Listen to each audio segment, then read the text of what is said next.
Ladies and gentlemen, please give a very warm welcome to Mr. Mark Beaumont.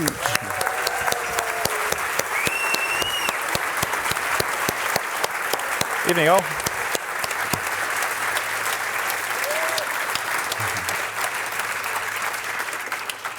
Now, ladies and gentlemen, I don't know what it is, but we seem to be going bike mad. There's Olympic Championships, Tour de France's, velodromes. It seems we're all squeezing into our lycra and pedalling off over the horizon. Well, I blame people like Mark Beaumont for leading us astray. He comes to us with a remarkable account called Africa Solo of the 10,000-kilometre journey he made by bike from Cairo to Cape Town. Why?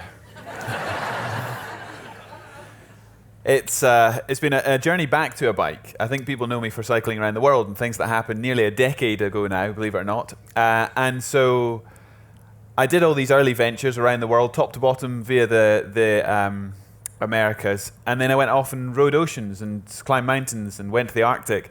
And then for a very good reason, which we might touch on, I left all that behind. I spent 2 years being a straight TV presenter. I got the opportunity to travel the entire Commonwealth and showcase the athletes coming to compete here in Scotland. And I got really, really jealous. My job was to tell their stories and them fighting for their personal best, and I thought, I'm not done yet. So I sat down with my family, who are here tonight, at the end of the Commonwealth Games, and I said, I've got to get back to what I love. I've got to get back to life on two wheels and try and smash some more records. Because you narrowly escaped with your life, as we will read in the book, out at the Atlantic when you're doing a rowing endurance test. So is it over highfalutin to call it an existential crisis that you were suffering? What were you to do with your life next? That seemed to be the question you were asking yourself, not coming up with many answers. It was a turning point for a couple of good reasons. We set out from Taifea, Morocco, New Year's Day 2012, trying to smash the world record for rowing the mid-Atlantic, heading for Port St. Charles, Barbados. And as an expedition, it was going well insofar as we were roughly on par for the record until 500 miles from the finish. But long, long before the capsize and nearly dying happened, I had decided this was the end of my ocean rowing days. I headed into the oceans because, rewind, I'd cycled around the world. And I finished pedaling around the world, wrote The Man Who Cycled the World. And what really bugged me at that time was this sense that I've not really been around the world. I've not done... If you ever chat to a primary school class kid, which I often do, about cycling around the world, I guarantee a child will put their hand up and say, how'd you get across the oceans? No sensible adult will say that. But the equator is 24,901 miles, whereas all land-based circumnavigations are 18,000 miles. So I left the bike at home for a very good reason, because I wanted to join the dots and cross the oceans that I'd missed out. So that's why I spent 3.5 years trying to learn to ocean row. And then I got out there, and truth be told, I didn't enjoy it. You know, I got 1,000 miles offshore in the middle of the Atlantic, and it's big waves, little waves. There is nothing out there. If you want a journey which is just about you, yourself, and I'm not very good at selling ocean rowing. Some people love it and have written books about it, so I go to their events. But you know, we're all wired up differently, and I mid-Atlantic realized this is not why I do adventure. This is not why. When I was younger, I thought it's purely about beating myself up and figuring it out and trying to push myself to the limit. And even though I'd become a professional broadcaster, I hadn't joined the dots. You know, my job was to film these amazing landscapes and people and places and cultures, and yet I didn't quite realize how important that was to my motivation to be on the journey. I still thought it was purely the physical. And I got to the middle of the Atlantic and realized this is not it. This is not why I do it. And I committed then that was my last big ocean crossing. And then we capsized and nearly died and the rest happened. So that very much was the icing on the cake. I'm definitely not doing that again. But so narrowly escaping death is icing on the cake. That's a rather odd attitude, if you don't mind my saying so. Yeah, I've got evidence to prove it. I emailed back to my then fiancée, now wife, to say I'm done. No more oceans. No Pacific. No Indian Ocean. That was the plan. And so you're absolutely right. It was a massive crisis in my career long before we capsized. I mean, most people would think if you escape the death, you know, ending up in Davy Jones's locker, you go back to the everyday and kind of really enjoy simple pleasures. But it didn't seem to happen this way in your case. It made you hungry for different experiences in a way, I suppose. Yes, But I mean, the truth of the matter is, I'd had a wonderful apprenticeship as a broadcaster. Worked with real talents like David Peat and Neil MacDonald, people that in the room might know of, real heroes in Scottish documentary making, and that's what I loved doing. I loved sharing stories, and I'd written a couple of books, and I loved the whole storytelling.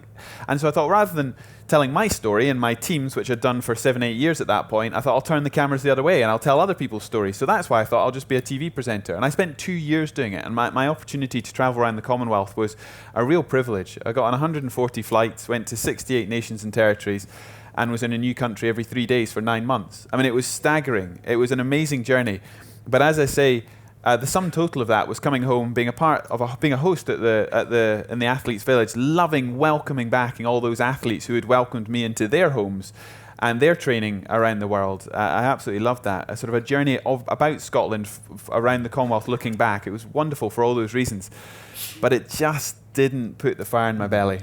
I thought if the opportunity's there in 10, 15 years' time to still do telly and be a broadcaster, that's the time to do it. Now, in my early 30s, let's get back to smashing records. So what about, I mean, apart from the alliteration, Cairo to Cape Town, what was the thinking behind choosing that particular route through some of the most remote and inhospitable patches of Earth?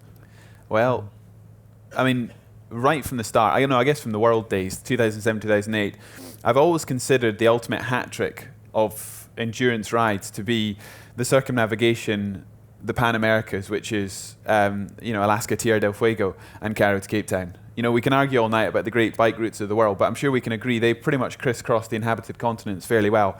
They're all coveted records, and that had always been my big three, the big hat trick. And so whilst I'd never given it serious thought whilst I was off playing in the oceans for years, as soon as I committed to coming back to life on two wheels, it was always going to be Africa. So you were going to do the, as I said, 10,000 plus kilometre journey, but you were also going to sort of break the time, set a new record for the time taken to do this journey. It's always been about the records, and I get a lot of abuse for that because, as a traveller, and I guess I'm rarely covered by the cycling press or the back pages. It's always sort of features and news stories about. Look at the audience here tonight. It's not all you're just hardcore cyclists. I mean, what I do is travel. I've been to 130 countries in the last decade, and so the criticism I often get is, don't you think you're spoiling the point of these whole journeys by going so damn fast? I'm always in a hurry, and so I've got a huge wish list of places to go back to when I've got more time. Maybe with my children. Maybe that will slow me down. But no, the kid inside me's always been fascinated by first and I mean, consider everyone that's lives on planet Earth and ever has done.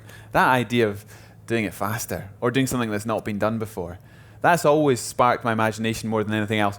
And also the second part of that is, when you go fast, it builds in a wonderful sort of intensity to these journeys. I would be a hopeless nomadic traveller. I really would. And people do that brilliantly, and there's enough of them, and they write about it well as well. So I couldn't do that.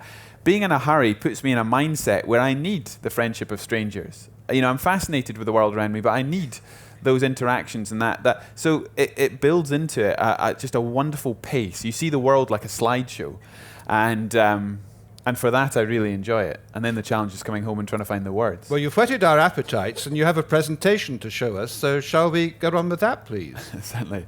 What I thought I would do. We're gonna do loads more questions, and then get your questions as well. But I thought I would just show you some short clips from Africa and some of the photography, which really sort of paints the pictures better than I could ever describe it. So, starting in an obvious place, trying to avoid the Egyptian police who don't like you taking photographs in front of the pyramids is a good place to start. I'll move so I can actually see what I'm looking at. And this was early April last year. Keep in mind that I set to do this after the Commonwealth Games. And so leaving, you have to leave between, you have to leave between October and March ideally, because otherwise you're going to get cooked in the Sahara Desert. And so of all the people who have attempted this record since it was first set in 2003, I was the latest to leave. I left Cairo last year on April the 10th. And the week before I flew into Cairo, Khartoum hit 47 degrees. So I was really worried I'd left it too late. But the main challenge there was not a lack of planning, simply the fact that I had about 5.5, 6 months to go from the worst shape of my life, because I've been living in hotels and airports while doing the Commonwealth job, to the best shape of my life and pulled together all the logistics for a massive expedition like this over a Scottish winter. You might remember what the winter before last was. And so it was tough. And so most of my training happened on the track, on the walk bike, indoors. Really, you imagine you're training to do 12 to 16 hours a day on the bike, averaging well over 150 miles a day. And so you think you're going to be out there doing, 8, 10-hour training sets. And it's the opposite, especially in a Scottish winter. Ridiculously tough sessions like this. There'll be a few bike geeks in the audience, but give me 20 seconds to be geeky, and then I'll go back to being ordinary. The world of ultra endurance has changed beyond recognition in the last decade. So what I did, say 9, 10 years ago with the world was still touring, and touring was over there and racing was here, and the worlds would never talk to each other or meet. Whereas now the guys and the girls who are really pushing what's possible in ultra endurance are racers. This is a carbon race bike, Di2 electronic gears, hydraulic brakes. I've got 8 kilos of kit strapped onto that bike. So you're still completely solo and unsupported, but that's it. And I got a lot of criticism before I went last year saying you cannot take that racing steed through the toughest terrain that Africa has to offer. So underneath the handlebars there is my house. So that's my tent, my sleeping bag, my sleeping roll, and that's 1.1 kilos. And underneath the frame bag there is anything that needs to fit in that. So spare spokes, tent posts. There's some cameras to film the trip in there. I guess that's the only luxury, if you like. In the top there, the GPS tracker, a couple of phones. In the back bag there, one spare pair of kit and everything to fix the bike, spare tires, all that.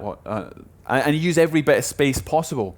One of my tricks was I've got a bung up the seat post, and I've got a spare $1,000 in there in case my wallets get nicked and that sort of thing. So that's probably not a good trick of the trade to give away, but there you go.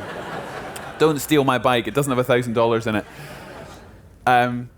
So the reality, like April the 10th last year, standing on the start line, you've gone from 5.5, 6 months of manically pulling this together, and suddenly you're off. And I was quite glad for the company, because you need lots going on to distract you from what lies ahead, because the clock never stops again until you make it 10,500 kilometers, 10,500 kilometers down the continent.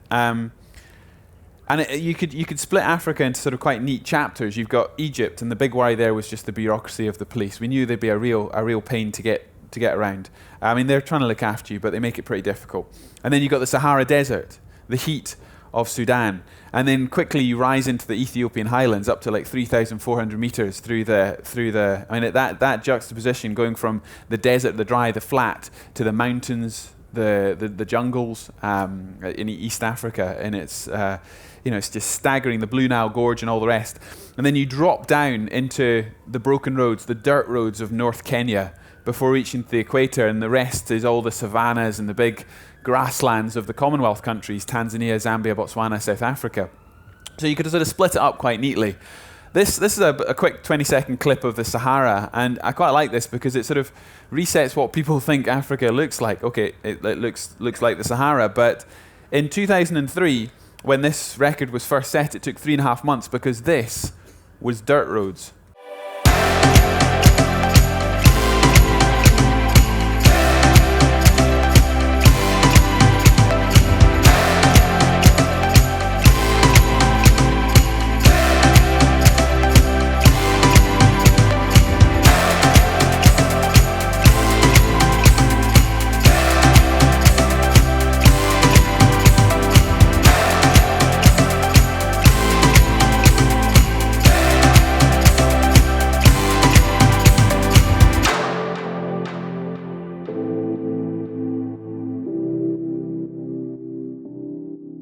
So I mean, it was a dream ride through there. Well over 200 miles a day racing through Sudan, and it's interesting. I mean, bike riders will get this when you've got a tailwind on flat roads and you're flying and you're looking at the numbers on your bike computer.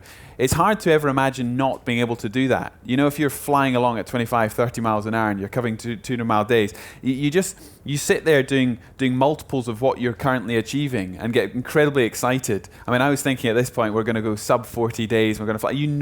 The tough stuff's still to come. What's around the corner, and yet it's hard to imagine when you're having such a great time and flying that it's not always going to be that way.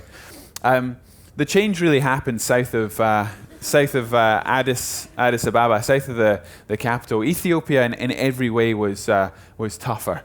But what I didn't expect was for the roads, well, I knew the roads would end when you got to North Kenya, But in their wisdom, the Ethiopian authorities had decided to dig up 300 miles before the Kenyan border, before Moyale, in a wunner during rainy season.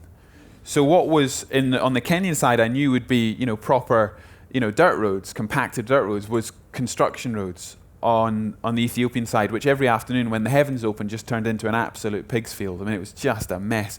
And when you're on a race bike like this, there was a week where bike and body were breaking, were really struggling.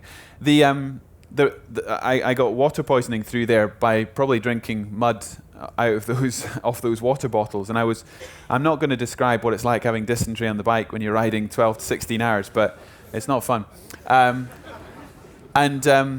And the bike was really, really struggling with this terrain. And it's interesting, not the word I would use at the time, but reflecting on it, because this was awful. I mean, genuinely a tough week. My worst day out there was 80 miles. A day where I spent a whole number of hours carrying the bike, really battling and wondering, would the bike get through at all? Multiple punctures a day.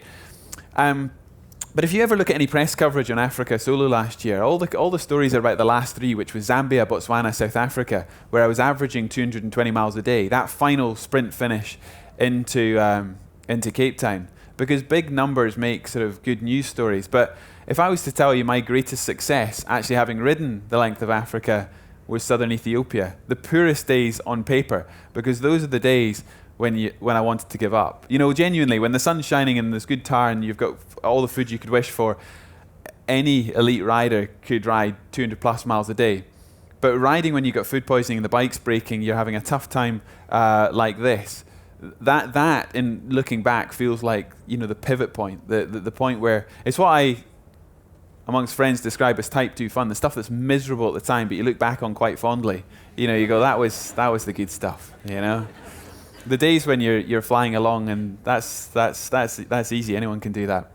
So North Kenya, police escort all the way through for maybe obvious reasons. If not, we can chat about it in a minute. But it was quite good to get through the rains, through the escort, through the tough roads, get to the equator and think, right, from here on in, we've got tarmac, and it should get a lot faster. I put this photo in because I ate goat for most of the African continent. People ask, how do you find 7,000 calories of food a day? So I've put a clip here, which is kind of the real story of cycling down Africa, because people just think about cycling. But let's remember, you're alone. So it's more about where you're going to sleep every night and how you're actually going to get through. The last clip I wanted to show you was this sort of push towards the finish, where, this goes back to my point about the fact that, yes, I'm going as fast as I can, but I'm meeting pretty cool people all along the way, and you genuinely do need the friendship of strangers to get through on a trip like this when you're alone. But the last clip I wanted to show you was as I really started to stretch out the days. Because for the first 2/3 of the continent, the roads were too dangerous really to ride into the dark. I just couldn't risk riding at night. But crossing into the last three, Zambia, Botswana, South Africa, the roads are much wider, there's always a hard shoulder, and so I thought, I'm going to really stretch out these days, go from about 12 to 16 hours at least. And that brought some pretty exciting times. And this bit in particular was from northern Botswana. And this is maybe more the Africa you imagine cycling through.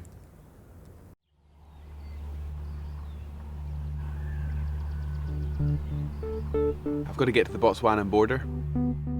And on the other side, it's a huge wildlife area, which I'm really excited about. The Zambezi River. It's a big milestone. I've got a massive day ahead.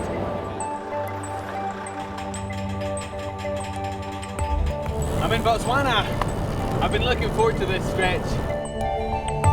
From the border, I was really saddle sore and not enjoying life at all. And then 2 elephants walked across the road in front of me.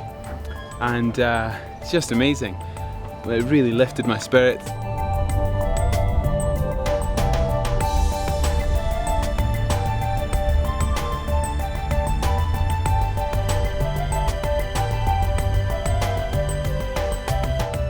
Made it. First day in Botswana, and absolutely epic. I've done 354 kilometers. There's just nowhere to stop. I could have stopped at about 150 kilometers, but that would have been unacceptable. The last 3 hours were night riding. These elephants on the roadside would just appear. Then I would scuttle to the other side of the road. What a day, what a day. I think often in that sort of situation, your imagination's far more active than the reality, especially when the shrubs closed into the roadside, and I was sort of hugging the middle line, sort of imagining the eyes and the beasts that were just ready to pounce on either side. It was quite exciting. I got from the South African border down through Kimberley to Cape Town itself, right through South Africa in 3.5 days. And if you know South Africa, you come through the Great Karoo, which is this big, high plateau. And it's this semi-arid, never-ending list. It's like being in the middle of Texas or the outback of Australia. You've got this landscape that never changes. So you ride 200 miles as fast as you can, and you're not given any encouragement by the world around you. There's nothing really to mark that progress at all.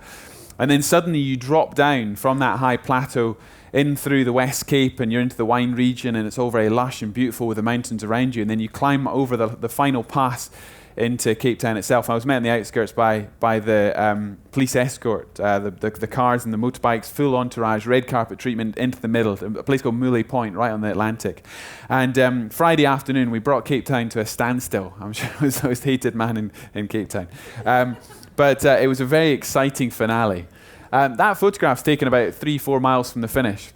And I always struggle to describe what it feels like to sort of dream up, plan up, and then complete these journeys. But I like that photograph because it sort of does it for me. That body language for me says relief, incredible relief. It says, if everything breaks right now, we can walk it. We're done. And that suggests that I don't enjoy it. I do enjoy it. I love it, but you put huge pressure. And there's a big team behind. Africa solo, I think, is the ultimate misnomer because there was, look at the acknowledgements in the book. There's a lot of people behind these ambitions. And of course, this was a very, very different journey for me as well because there's a home team now. When I cycled around the world and top to bottom, it was me, myself, and I with friends and family for sure. But to be married and with kids is a completely different mindset when you're actually out there pushing it. So, yeah, there's a whirlwind view on Cairo to Cape Town, and we'll see what Al has to say about it. Thank you very much indeed, Mark. Thank you. I was very struck by your optimism that you would find a place to eat and a place to rest overnight in the most bizarre, sort of isolated communities you could on this earth. You somehow managed always to find somewhere to have an evening meal and a rest of some sort overnight. What did the people make of what you were doing? Did they kind of grasp what it was all about? Probably not. The wider context to that is when you cycle outside of Europe, North America, Australia, these places, there's a hierarchy of transport. So if you cycle through most of the Middle East, Asia, Central America, Africa, you're faced with the same question a lot, which is, in that world, if you can afford a bike, you don't walk. If you can afford a car, you don't cycle. And it's very much about what you can do, what your means are. So then you meet somebody like myself or any other cycling world traveller, and people say, if you're in the middle of Ethiopia and whatnot, people look at you quizzically and say, you're obviously somebody who can afford a car. Why are you cycling here? Mm-hmm. And what are you doing, and what's this all about? I mean, the Cairo to Cape Town route is popular enough for people to see the odd cyclist coming through, but there's still a confusion culturally why you would choose to be on a bicycle. And when you take it a step further and say it's your job, that's definitely too far. It can't possibly be a job. But the other part of the equation, which I'm always keen to stress about Africa, I rode too dark or well into the night every single day. And whenever I found a small community, a truck stop in the middle of Sudan like you saw, or anywhere else, I met somebody. I never had to ask a second person for a place to stay or a meal to eat, which meant I never unpacked that tent. You'd be crazy to go without it, but I never used it. And I'm not sure that would happen if you cycled John O'Groats to Land's End. So yes, there was challenges. Yes, there was trip points. There was genuine issue and jeopardy. But overall, the welcome I had through the African continent was incredible, absolutely unbelievable, and I loved it for that. I mean, you berate yourself slightly for the sort of important thing was to whiz through and keep the breaking records and keep to your sort of timetable. But weren't you struck by the sort of contradictions of the people's lives you were passing through, where boys would have Manchester United T-shirts on, and yet the sanitation was, well, to put it mildly, medieval? These sort of contradictions did you wish you could have stayed a bit longer and found out a bit more about how these various people lived their lives? Yeah, I mean, there's always that fight. Personally, with the fact I'm going as fast as I can, I ended up averaging 160 miles a day for 41 days, 10 hours. It was 439 hours in the saddle. This is a race. But equally, we too often talk about Africa like it's a country. It is a vast and incredibly diverse place. So, every few days, typically, the people, the landscapes, the culture would change. And the cool thing about being on a bike is you see incremental changes. We're used to flying on holiday or on work and then comparing to wherever we are with home in absolute terms. We talk about differences. Well, you cycle around the world or cycle down the length of Africa and you see things changing slowly, except on some border crossings where you get absolute changes. But my point is, that's a fascinating and tantalizing view on the world. Yes, you're going fast, but you're utterly tuned into the world around you. You're on your own, so you don't miss a trick. I think the thing I was always battling with was the fact that I was going hell-bent for the record, but the world around me in Africa doesn't tend to work on record-breaking pace, and that's being kind. So, I'm constantly sort of meeting sort of friction and issues, and quite understandably nice people who just, want to stop and chat, which fantastic. And I struggled with this in the book as much as I did on the, because it's so intense on the road. It's only when you come to write about it that you actually laugh and cry and live out all the emotions that you should have done on the road. Because at the time you're quite tough on yourself and blinkered. So there's more time during. It took 41 days to ride, and it took 4.5 months to write. So I struggled with this in the writing. I struggled with this on the road. The fact that I can tell I'm being quite tough, but necessarily tough. And the times when I'm sort of slightly falling out with people, it's not because they're bad people. It's just because, there's no time to really explain what's going on, and it's me that's creating the friction. It's me that's creating the problem because I'm in such a hurry. And it's not like I don't have that genuine interest, but you're pretty obsessed with the task at hand. You call the book Africa Solo. So does that mean, did you feel alone? Did you suffer from loneliness very much on the journey? And how did you overcome that feeling? No, I never felt alone. I never felt bored or lonely. People often ask that question related to big solo rides because they've never been on big solo rides. So understanding it's a completely different mindset. Back here we're silly busy. We're doing 12 jobs a day, and the life on the road is a routine. It's wonderfully simple but quite brutal. And so you always complete the task at hand. You have the time to commit to riding the miles and feeding. And so my point is, you end up in a completely different mindset, which I love. And keep in mind, the world was half a year and the Americas was 9 months. This was a real sprint. This was 41 days. Africa Solo was a name simply born out of the fact that in the eyes of the world record, there's no distinction between supported and unsupported.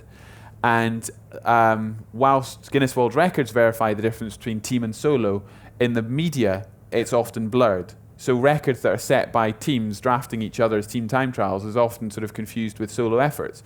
Nothing wrong with any of the above, supported, unsupported, team, solo, but you should always be very clear about what you're doing. So Africa Solo is purely sort of making that point. This is still a solo unsupported expedition, and I think because it's solo, it gives you a unique view on the world. People meet you very differently when you're alone.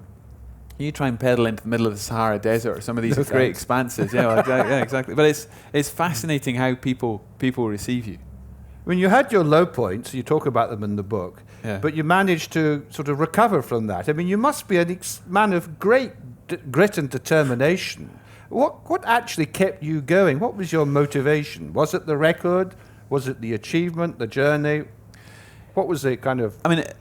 Yes, I'm motivated by the record, but if I was purely motivated by performance, I would be trying to be a road racer. I would be racing the same courses, the same people, and I'd be pitting myself man on man. That's never been it for me. I love that combination of exploring the world, the excitement of the unknown around the corner, but still trying to go fast. And as a, I'll start repeating myself, but that still puts you in a very unique mindset compared to a nomadic traveler. So, I know, having been on all these expeditions, that you plan them as best you can, but there's going to be issues. There's going to be trip points. There's going to be things that go horribly wrong. There's that point I mentioned before about the fact that sometimes they become your fondest memories. So, having the awareness that if you're in a real hole, that allow yourself a wry smile and go, this is actually the good stuff. And that you don't go looking for it, but, to know that that's when you're being tested and you do have the resilience and the experience to get yourself back out of there. I mean, sometimes it's hard to have that objectivity in a situation that is truly awful. But you're fully committed. It's not like back here where there's a soft option. If you're having a tough day, you might give yourself an excuse and do something else. If you're running a marathon, that evening you can have a pint in the shower and chill out. Whereas if you're on an expedition, it's never ending.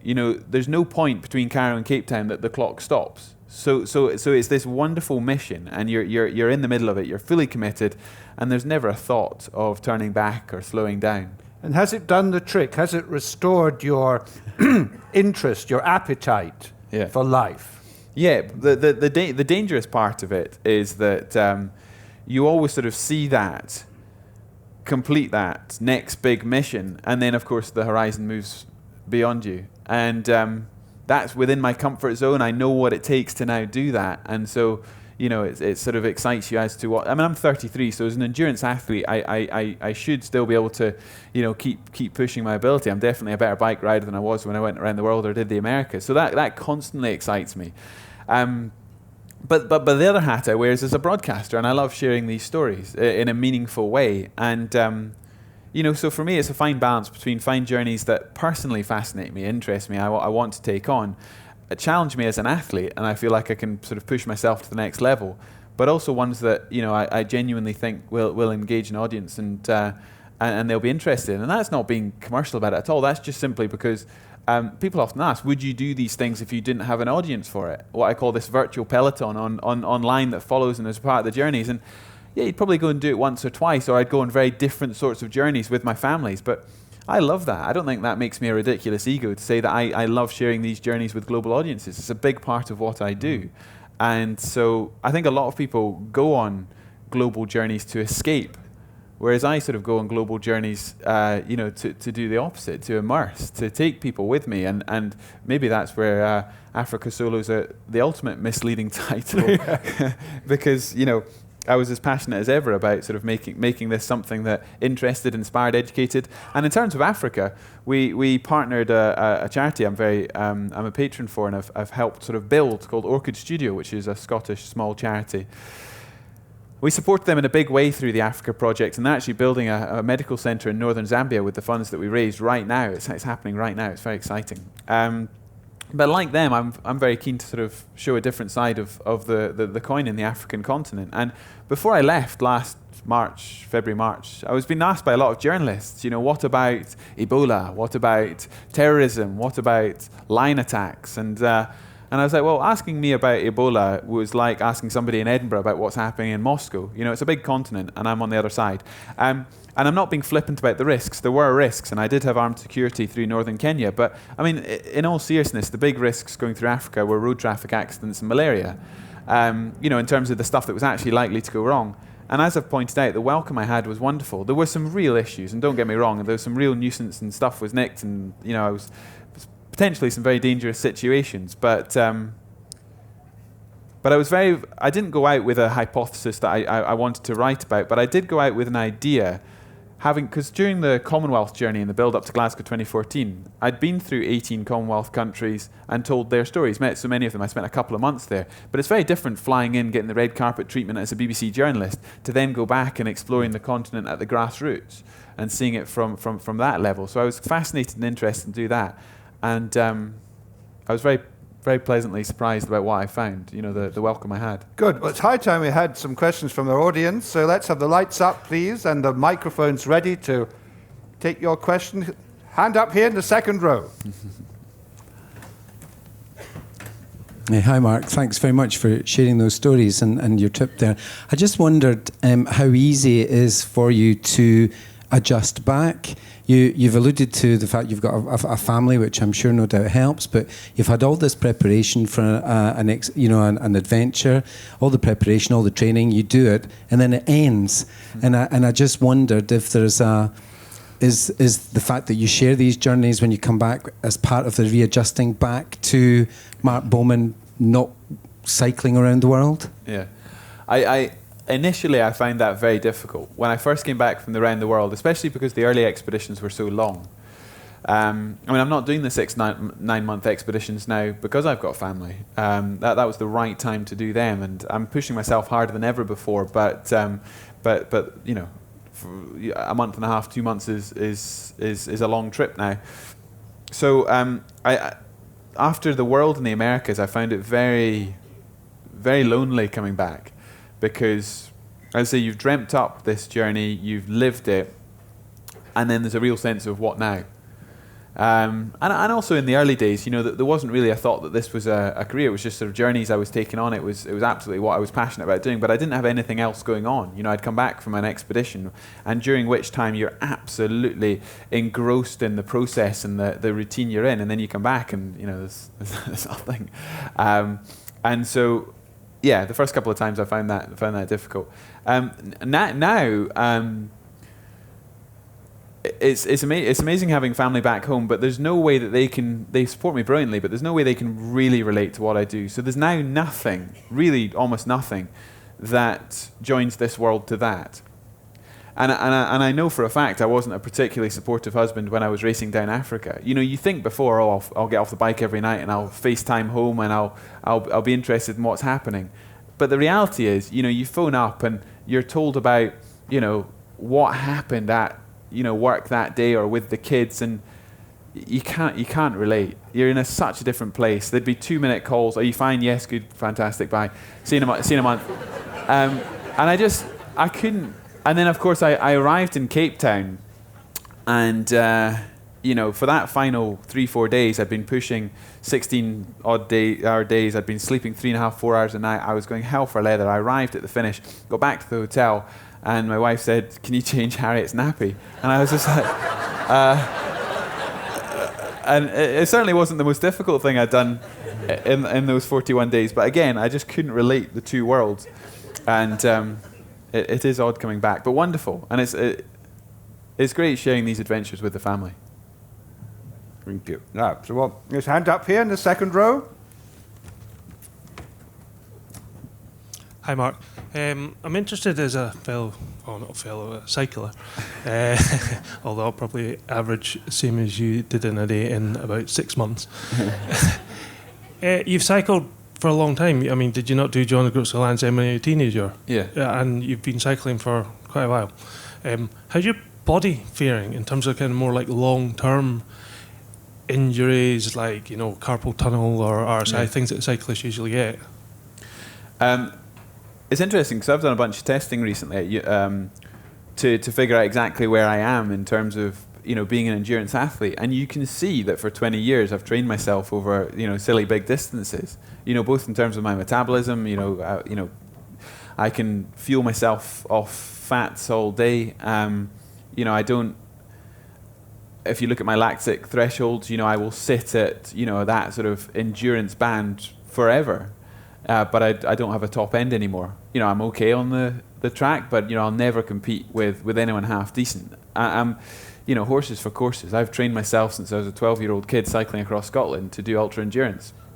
And in terms of injury, I guess cycling is very low impact, so I've not had any. The only issues with some of the earlier trips was, I guess, because I was less strong and I did less all-round conditioning.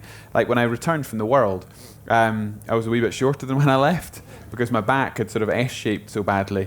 I'd not really walked much for half a year because I'd pitched my tent each night and maybe walked into a garage or a shop. So I was walking around the streets of Paris in the days after I finished, and I was getting sort of pains in my shins and my lower back because I hadn't really walked much.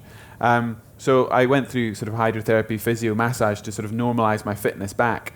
But I've become a lot, a lot more tuned up about that over the years, and I've now got a good team around me that sort of work in that conditioning. Imagine my concerns going to the Americas, where I had 2 big mountains to climb 6 months apart on the bike. So, I couldn't have that same issue where I struggled to walk around, a city. But the injury question is topical, because I've just spent a fortnight filming a fantastic trip around Argyll and the islands. I don't know if people follow on social media. For 12 days doing tons of adventure sport, everything from horse riding, fell running, cycling, motocross, open water swimming, the lot. Just absolutely ripping it up for 12 days and filming it and showcasing what an amazing adventure playground the west coast of Scotland is. Loved it. Fraught with danger, no issue at all. Came home, putting a curtain rail up. Fell on the top edge of the radiator, split my knee open. So I've just had 6 stitches taken out my knee. So I've retired on the DIY front, but as far as cycling goes, so far so good. Good. Any questions from over here? Oh, plenty at the back there.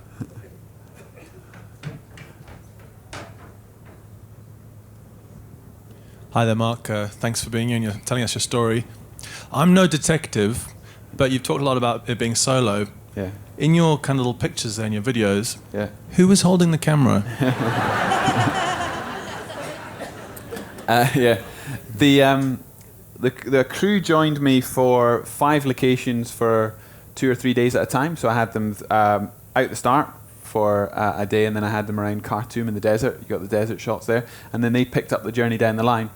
And it was fantastic to have that sort of moral support on the road. But it was an important rule to myself that they wouldn't support me in any sort of more meaningful way in terms of carrying my kit. If you look back at the older journeys, the world was, again, if you go and watch The Man Who Cycled the World or The Man Who Cycled the Americas, there's that merging between the self-shot, pieces to camera, sort of handycam stuff, and when crews join me, because otherwise it's almost impossible to get you in the landscapes. Only in the Americas was there self-shot bits of me in landscape, but that would literally be a case of me setting the camera up, cycling down the road, cycling back, picking up the camera and whatnot. There wasn't any of that in Africa. Africa was an out-and-out race, so we had crews for more of the journey. Thank you. Another hand up there. What was your favourite part of the expedition? That was my favourite part. Okay, if I could choose 2 favourites, I would choose the Sahara Desert, or Sudan in particular, because everyone told me how difficult and dangerous it was. If you read the newspaper, quite often they don't say nice things about Sudan. But if I was to rate 2 of the favourite countries I've been to in the last 10 years, they'd be Iran and Sudan, places that don't get good press. Not because they're out and out the best places on planet Earth, but because they're the places that surprise me the most. Your memories tend to relate to your emotional reaction, and if somewhere just takes your breath away and people are incredibly kind to you and you expect them to be not kind, that's the stuff you remember. So Sudan was very special for me because you saw me stopping in the truck stops there with my film crew, and some of the other places I stayed there, they were wonderful, absolutely wonderful. And my other favourite you also got to see there in northern Botswana with the wildlife. I mean, if I could sort of bottle a moment in time, it would be cycling along at 40 kilometres an hour with a giraffe in full canter. There was 10, 15 seconds just in perfect symmetry with a wild animal at gallop, and it was just wonderful. If I could give my kids the opportunity to experience that, those are the moments that will stick with me forever. In the second row here. Here comes the mic.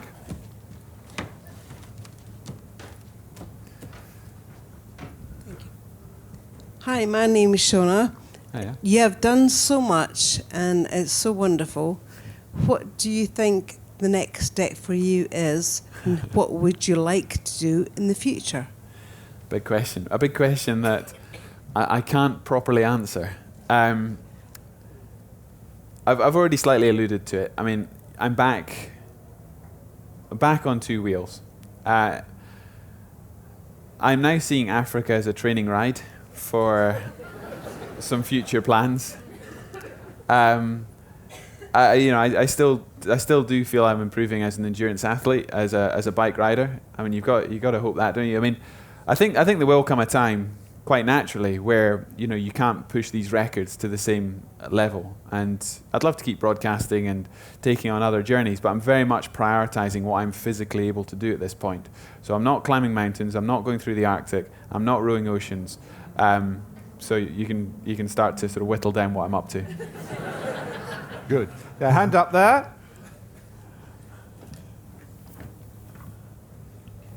You mentioned before about memories.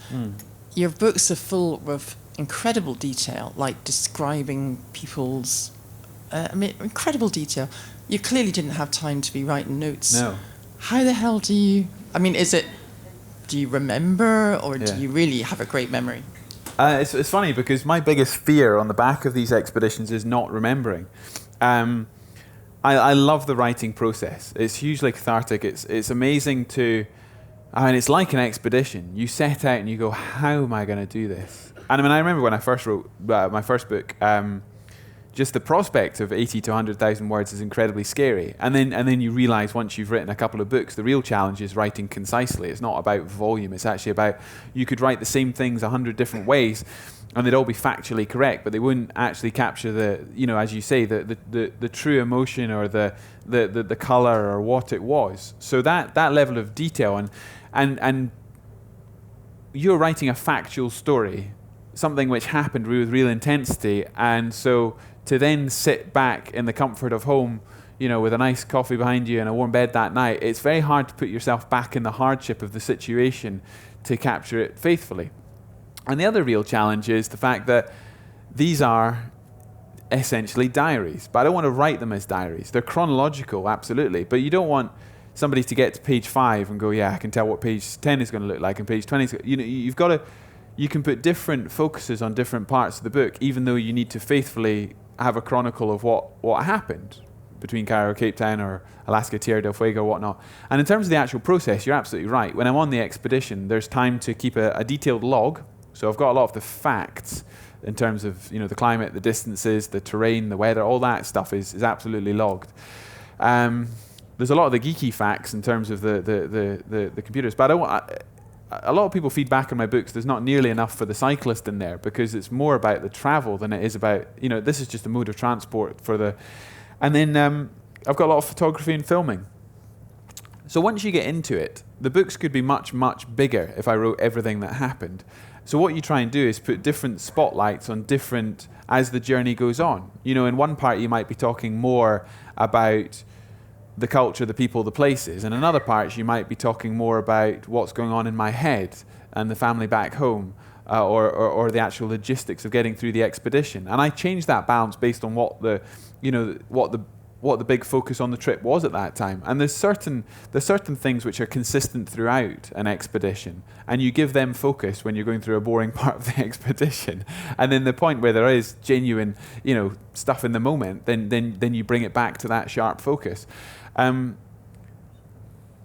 I think the emotions are actually far richer in the writing process than at the time. I think I'm very blinkered, very sort of suppressed emotions during the ride. These highs and lows happen, and there's never time to really reflect on it. There's never time to really think. The most ridiculous things happen. I mean, even in Africa, somebody trying to sort of nick stuff off me, attack me, people throwing stones at me. Good stuff as well. Weird meals, fantastic and less fantastic places I stayed. Just all the characters that I met. I sense that you probably know some of this. And often, like when you're thinking about the entire journey, you can't remember that.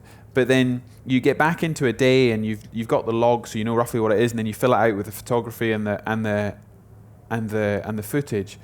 And then it's like, joining the dots. It sort of comes back to you, and it's incredibly exciting, and you can't quite keep up with the memories as they come back. And then I really enjoy that process. But like the expedition, I rarely look back. I rarely reread what I've just written.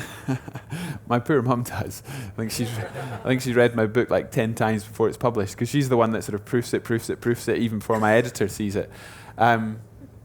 But I gain real pace with the writing. And it's very scary. It's very scary to set out to write a book, but it does. It feels like an expedition in itself. Good. Any questions over here? Yes, right at the back. Almost two together there.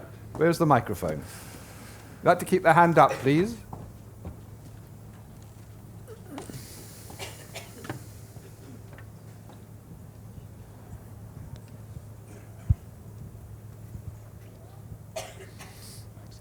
Hi, Mark. I was just wondering if you could expand a bit on the logistics of how you plan for these trips and how you set a budget, and in fact, how much these sort of trips tend to cost.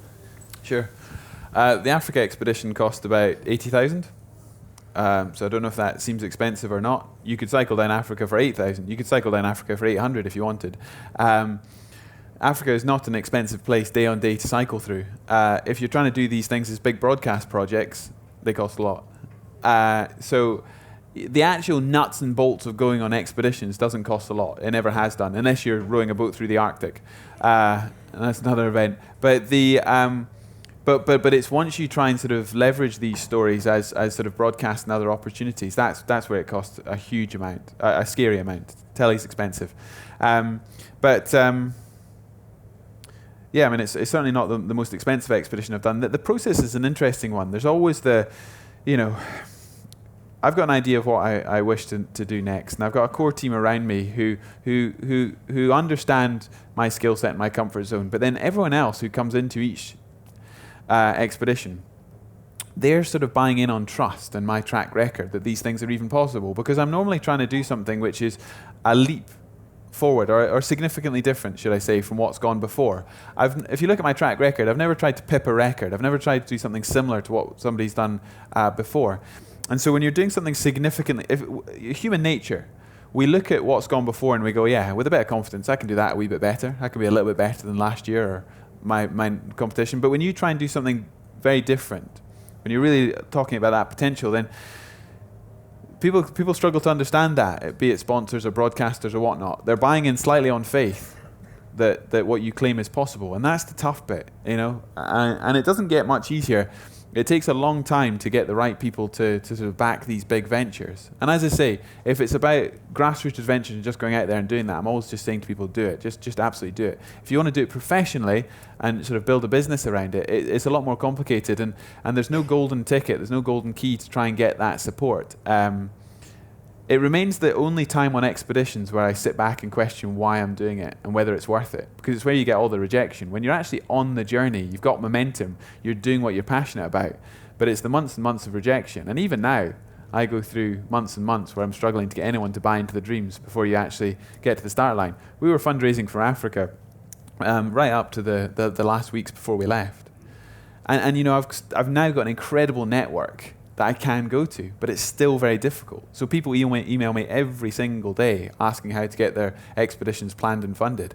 And I just say, somehow you've got to make this work, but there's no golden ticket. There's no way to fast track that. It's incredibly difficult, but worthwhile.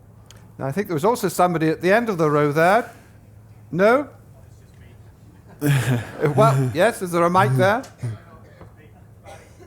No, we're fine. Okay. Right, there's one over in the back here. Right. There's a few over here. Here comes a mic. Like to keep your hand up. There we are.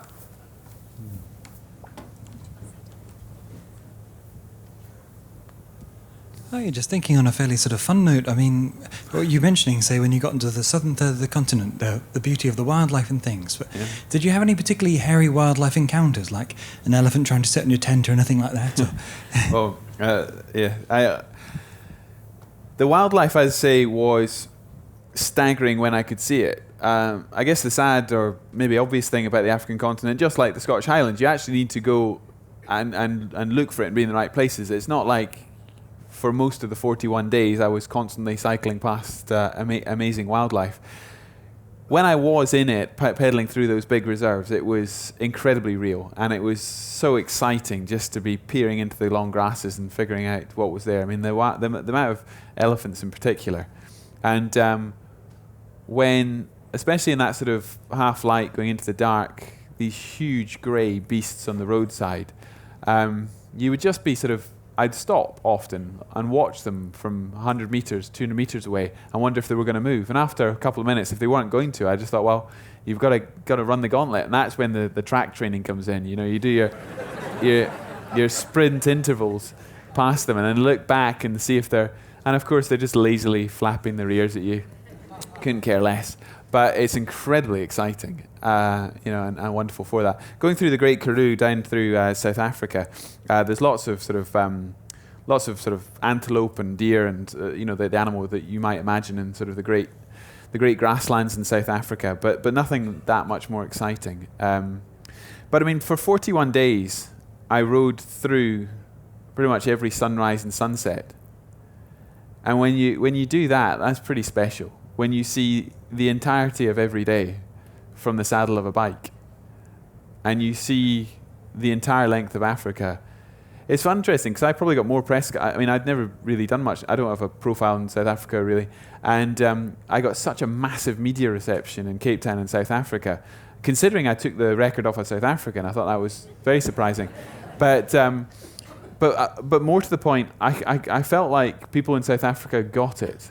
You talk to people back here about the scale and diversity of the African continent, and they go, "Yeah, great, fantastic," and you get some press interest. But when you talk to an African about cycling the length of the continent in 41 days, they very much got that on a personal level. They wouldn't consider driving a Land Rover that distance that far. So it was a fascinating and wonderful finale through to the finish, and I spent a very enjoyable week there with my family, and was really welcomed like one of their own. I mean, I know the South Africans are sporting mad anyway, but it was wonderful to find that kinship where people sort of said, we're really delighted that you're here showcasing what a beautiful and diverse continent it is, and that's what I've been trying to do ever since.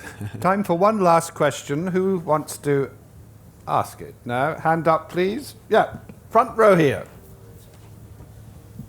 You mentioned there the athlete that you took the record from. Yeah. Do you feel like you're in competition with other endurance athletes, or are you always just setting your own targets and beating those and trying to sort of focus on your own? Yeah, not really. I mean, it's only really in the planning stage that you take note of what other people have done before, because you're doing a hell of a lot of research. And of course, afterwards, there's a lot of dialogue about who then is going for the record and whatnot. But in the moment, when you're actually doing any of these trips, be it rowing the Atlantic or cycling around the world or cycling the length of Africa, it's just about what you're doing. It's about your journey. So I think there's a wonderful community of people who are really pushing the envelope of what's possible. The ultra endurance world at the moment is very exciting, because what I did nearly 10 years ago with the world, I mean, at that point that was considered groundbreaking, 100 miles a day. That's now pedestrian. That's really slow. Nobody's riding 100 miles a day. And so my point is, we're living in very exciting times where people are, year on year redefining on what's possible. But I don't think anyone feels massive direct competition. I think the biggest it gets in terms of direct competition is races like Race Across America. Then maybe you're still slightly racing the man on your shoulder. But once it comes to ultra endurance, it's really just how deep you can go, how hard you can push yourself. There's a lot of pain as well, which is hard to describe why you would then, go back and look for more. But it's that whole Type 2 fun thing. It's a great buzz. It's a great bug, I guess. It's something I can't let go of, and I'm definitely just pushing myself out there. Anyway, sadly, ladies and gentlemen, we have to bring proceedings to a close. But if you haven't had the chance to ask Mark a question, why not come and join him at the signing session, which is just at the signing tent out that door. Turn left and left again. Well, I think from what we've heard tonight, Mark, you're very much a Renaissance man. You're an endurance cyclist, you're a writer, you're a broadcaster, you're a nappy changer, and you're a failed handyman. Yeah. You are indeed a Renaissance man. Ladies and gentlemen, Mr. Mark Beaumont. Thank you. My pleasure. Thank you.